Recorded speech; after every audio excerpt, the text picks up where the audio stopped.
Bienvenue chez Eduxtucieux, le centre canin au service des chiens. Retrouvez tous les lundis des podcasts sur la chaîne Canicurieux sur le thème canin pour vous accompagner dans votre quotidien. Et pour plus de contenu, n'hésitez pas à découvrir notre formation en ligne d'éducation canine spécialement élaborée pour tous les maîtres chiens avec de nombreuses surprises et bonus auprès de protagonistes spécialisés du monde canin.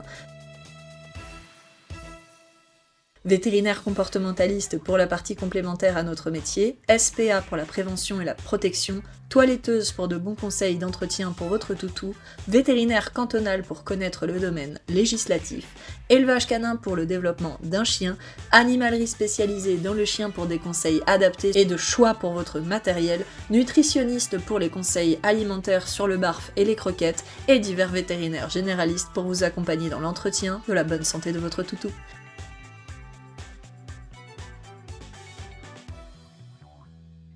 Ensemble, nous vous aidons à devenir un maître ou une maîtresse informée et compétente, mais aussi et surtout épanouie, aux côtés d'un toutou heureux, stable, bien développé, obéissant et surtout compris. Et ça, c'est important.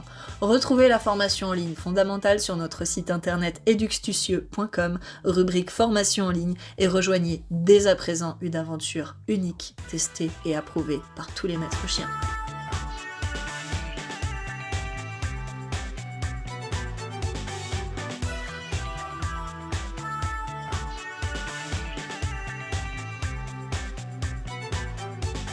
Coucou les canicurieux et les canicurieuses. Oh, vous êtes très beaux.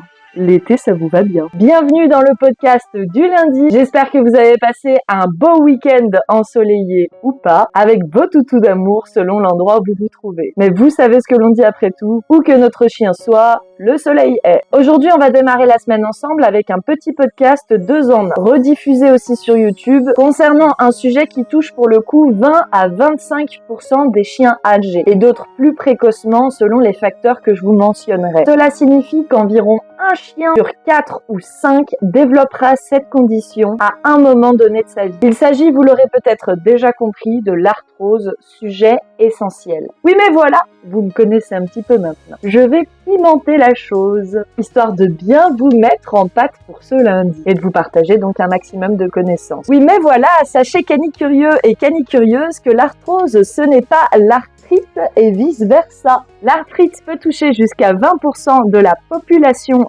canine à un moment donné dans la vie du chien.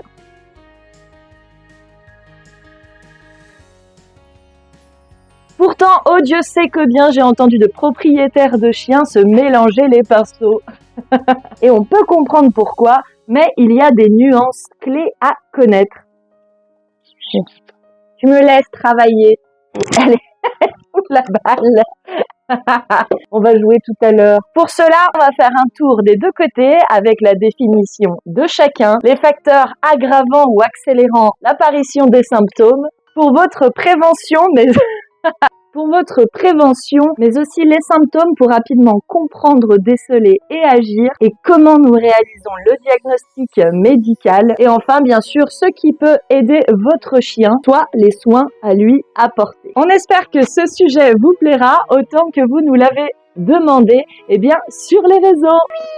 Oui, installez-vous confortablement où que vous soyez. N'oubliez pas de vous abonner, ça fait toujours plaisir. Pour continuer à vous proposer ce travail pour tous ces contenus gratuits, et pourquoi pas de partager avec vos potes canins, puisque sachez que le chien et le chien loup sont de plus en plus présents dans nos foyers. Donc ce sujet touche plus de 43% des foyers en Suisse et plus de 25% des foyers en France. Vous êtes prêts?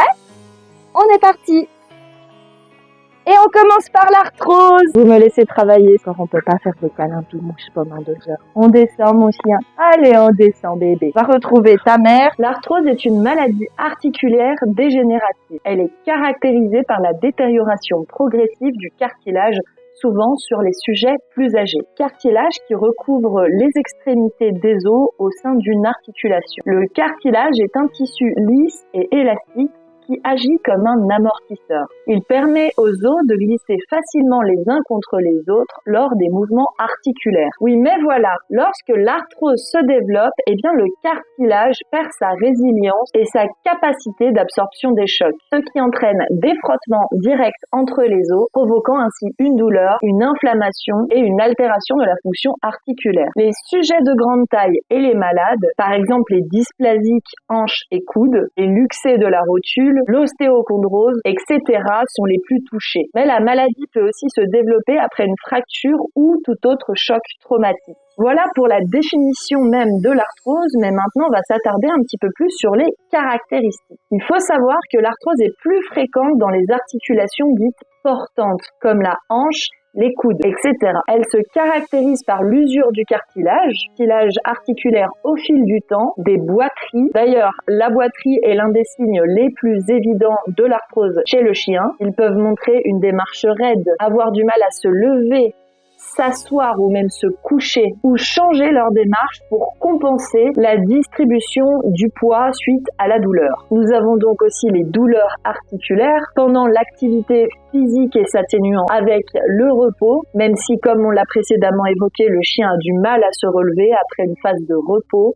Il est raide, donc raideur articulaire, en particulier après une période d'inactivité ou le matin au réveil. Nous avons aussi une formation d'ostéophytes, appelée aussi bec de perroquet. Ce sont des excroissances osseuses qui peuvent se former autour des bords des articulations touchées, des articulations affectées en réponse à la perte de cartilage. Ensuite, on aura une inflammation bien moins prononcée que sur l'arthrite qu'on verra après, mais qui évolue au fur et à mesure que la maladie progresse, et des gonflements légers peuvent être observés. Donc aussi une perte de mobilité par conséquent, au fur et à mesure de la progression de la maladie, une perte de mobilité car une diminution de la fonction articulaire. Les chiens peuvent donc se montrer moins actifs, éviter certaines activités physiques comme sauter, monter les marches, monter sur votre lit par exemple, s'il y avait le droit ou qu'il y ait autorisé, ou monter sur le canapé, ou pareil, s'il y a le droit ou qu'il y ait autorisé. En raison de cette douleur et de la raideur articulaire, ils auront donc du mal à se lever après une période de repos et pourront aussi être irritables, à la suite de quoi on pourra observer aussi une fonte musculaire et une prise de poids. On peut observer aussi des grincements ou des craquements, surtout lorsque l'on manipule l'articulation concernée, et malheureusement, en dernier recours, numéro 9,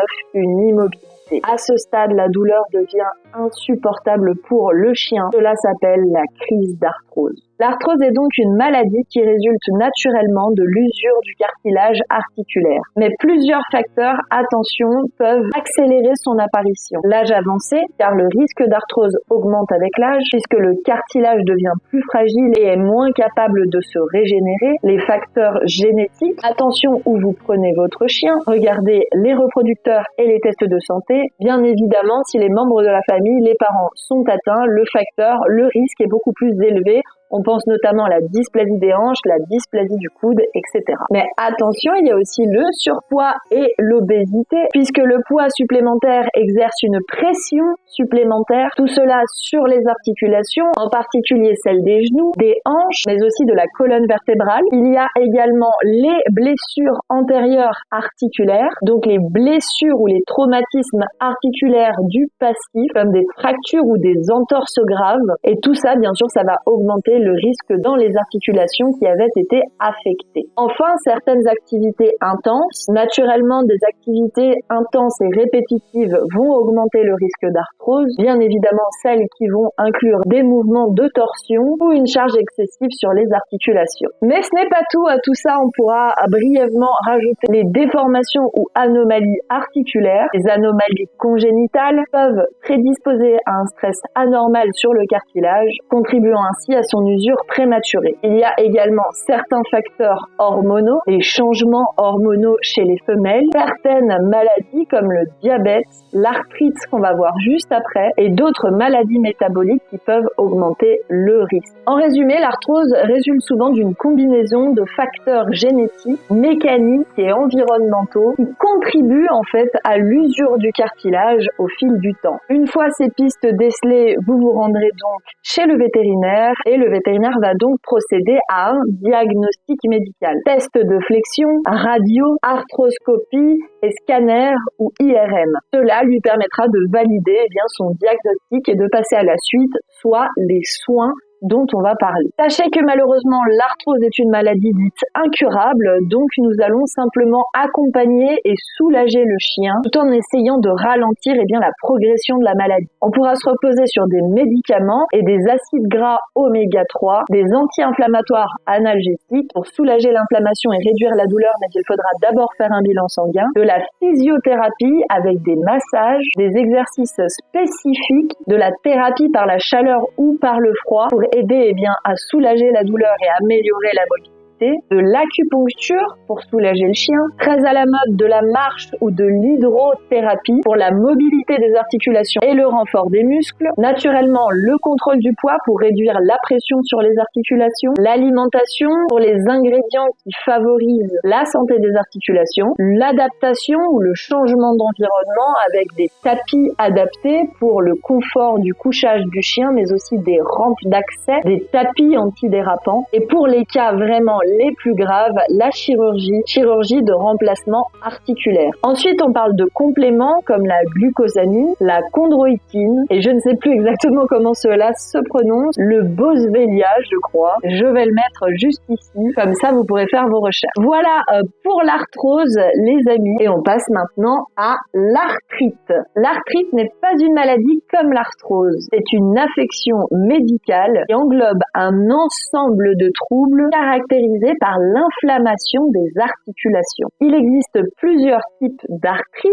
chacun ayant ses causes, ses mécanismes et ses manifestations cliniques. Elle peut toucher les sujets de tout âge, suite à un traumatisme physique du cartilage par exemple, mais aussi des dommages dus à l'obésité, à nouveau des problèmes congénitaux comme la luxation de la rotule, la dysplasie des hanches et du coude, une dégénérescence aussi due au vieillissement, une croissance rapide, etc. Ainsi, sachez que le cartilage qui est situé entre deux os, donc le coussin protecteur qui évite le frottement entre les deux os, ne remplit plus son rôle.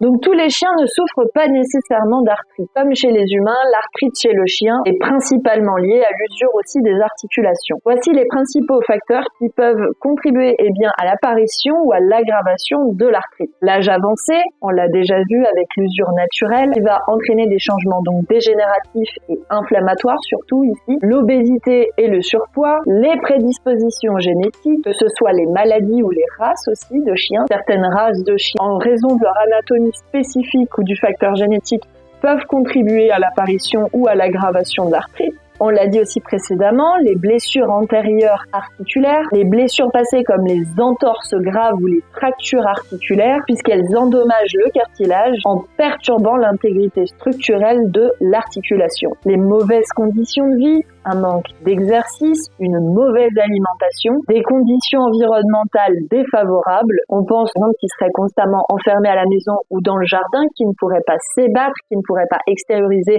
et qui se mettraient donc à extérioriser comme il peut en faisant des allers-retours assez brusques, assez violents dans le jardin, en sautant sur des obstacles dans le jardin ou dans la maison, et bien sûr un manque de soins vétérinaires réguliers qui peuvent contribuer à la détérioration précoce des articulations. Mais aussi des infections articulaires, les infections bactériennes ou virales dans les articulations existent, elles peuvent entraîner une inflammation persistante et endommager le cartilage, contribuant donc au développement de l'arthrite. Les maladies auto-immunes, certaines peuvent provoquer une inflammation chronique des articulations, entraînant ainsi une arthrite auto-immune chez le chien. Et enfin, un stress articulaire excessif. On l'a dit, des activités physiques intenses et répétées, surtout sur des surfaces dures comme le bitume. Cela peut causer une usure prématurée du cartilage et augmenter le risque d'arthrite sur le long terme. On a vu la définition, les facteurs aggravants ou accélérant le processus. Maintenant, on va voir les caractéristiques, donc cette fois-ci, de l'arthrite. l'arthrite. Et ces caractéristiques communes peuvent varier en fonction du type d'arthrite. Première caractéristique, des douleurs articulaires, variables en intensité, localisées sur une ou plusieurs articulations, aggravées bien sûr par le mouvement ou l'utilisation de la dite articulation. Un gonflement, cela est souvent dû à l'accumulation de liquide synovial, qui est donc le liquide qui est présent dans les articulations. Une raideur articulaire, en particulier donc aussi le matin, après le réveil ou après une période d'inactivité, raideur qui va diminuer bien sûr avec la reprise du mouvement. Puisque l'on passe du froid au chaud, on va réchauffer entre guillemets l'articulation. La chaleur aussi, en raison du coup de l'inflammation de l'arthrite, les articulations peuvent être chaudes au toucher. L'inflammation pourrait aussi entraîner une rougeur autour de ou des articulations concernées et une perte de mobilité, car au fil du temps, une arthrite qui n'est pas traitée, pas soignée, peut entraîner une perte de mobilité et une diminution de la fonction articulaire, une réticence à balader, à monter les marches, à monter ou descendre du canapé ou du lit en fonction. Une fatigue, souvent excessive, souvent en raison du stress exercé par l'inflammation chronique, et une aggravation en symétrie. Dans certains types d'arthrite, les symptômes peuvent apparaître de manière symétrique, c'est-à-dire qu'ils vont toucher les mêmes zones du corps des deux côtés. Maintenant qu'on a vu les caractéristiques, on passe au diagnostic chez le vétérinaire et là pour sûr ce sera une radio, pas plus, pas moins. Donc on peut tout de suite passer aux soins et aux recommandations. De nouveaux médicaments et acides gras oméga 3, anti-inflammatoires, analgésiques pour réduire l'inflammation et soulager la douleur. Encore une fois, faire un bilan sanguin avant. De la physiothérapie pour améliorer la flexibilité et la fonction articulaire. Des exercices pour le maintien de la mobilité des articulations, mais également pour renforcer les muscles, la structure autour, afin qu'ils puissent faire leur travail et soulager donc la pression sur les articulations pour maintenir tout ça. Le contrôle du poids pour réduire bien évidemment la pression sur les articulations. L'alimentation pour utiliser des aliments qui favorisent la santé des articulations. L'adaptabilité, le changement d'environnement avec des rampes, des tapis antidérapants, etc.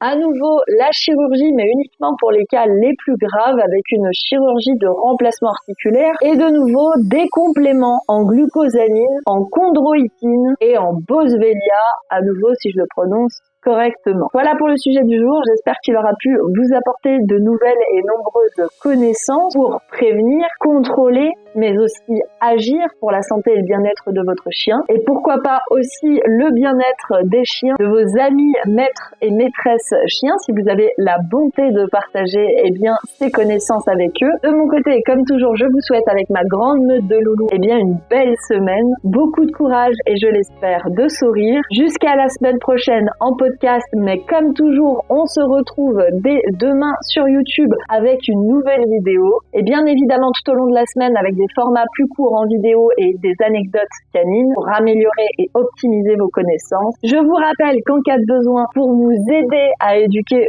votre chien au quotidien, mais aussi l'accompagner dans sa santé de base, sa bonne croissance, son alimentation, également le bon matériel, le bon équipement pour vous accompagner et éviter ainsi de nuire aussi à sa santé ostéo-articulaire sur le long terme avec le choix des harnais. Notre formation fondamentale en ligne est là pour répondre à tous vos besoins. Besoins canin malin sur notre site educstucieux.com, rubrique formation en ligne fondamentale à un tarif très avantageux pour le moment. Donc on fonce, on en profite. Elle est pas chère pour la centaine d'heures de contenu, de tutos que vous avez à l'intérieur. Et en notre cas, je vous invite bien sûr aussi à consulter notre petite vidéo de 1 minute qu'on a publiée la semaine passée sur le choix des harnais de balade et de détente pour la prévention également ostéo-articulaire de votre chien en choisissant un harnais adapté pour ne pas nuire à sa santé. Et cette vidéo est donc disponible sur YouTube. Elle ne vous prendra qu'une seule minute et vous pourrez bien voir les harnais différents et pourquoi choisir tel ou tel harnais. Pourquoi également éviter tel harnais. Il ne me reste donc plus qu'à vous dire à demain sur YouTube et à la semaine prochaine si vous nous écoutez en podcast ou que vous soyez à la maison ou en voiture. Et n'oubliez pas, ça nous aide beaucoup, c'est gratuit pour vous, cela ne vous prend qu'une seule seconde. Abonnez-vous, likez, partagez ces connaissances gratuites avec les propriétaires du monde du chien. Merci pour votre écoute, à la semaine pro.